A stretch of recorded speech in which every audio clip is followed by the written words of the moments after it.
Hello and welcome to a new episode of Garden, where I dive into the European project that I work on to safeguard biodiversity in Europe and beyond. I'm here in Montpellier in the Botanical Garden, which is from 1593. Can you believe that?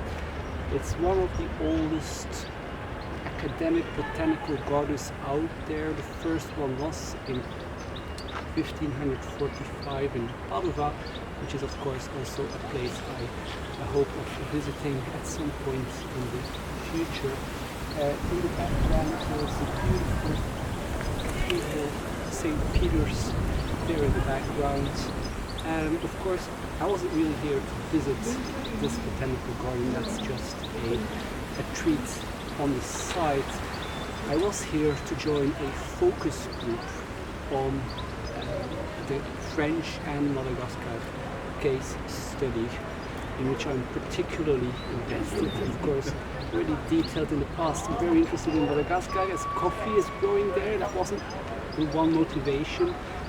There's a lot of, it's a biodiversity hotspot, there's a lot of data kind of missing, or not that much data to work with, which makes it interesting in contrast to the European and French case study, where we do have a lot of data to work with, and the partners here from Sirat and Indra, they are specifically focused on that with their work on PlantNet. But we had a focus group, kind of a co-design session together with stakeholders to dive into how we should do our development work, how we can help out the ecologists to understand what is happening in nature, what are the kind of biodiversity indicators we should focus on.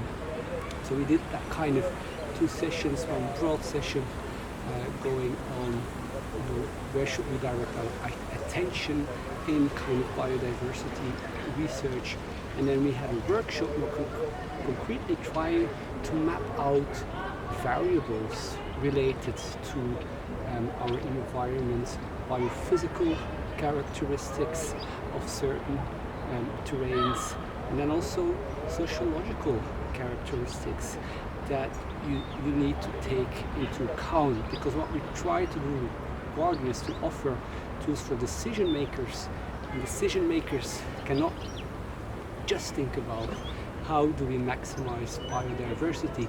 They need to take into account just so many different kind of factors, for which we then need ways of measuring that and offering it in a kind of summarized result that shows what's the impact of certain decisions to, decisions are being made to influence certain maybe sociological variables, like making the farmers happy, which it's also important. But farmers would also be happy if nature around their farms stays strong and biodiverse and can offer them ecosystem services like pollination. So it was a very kind of important meeting here, trying to get it concrete in how we tackle these issues.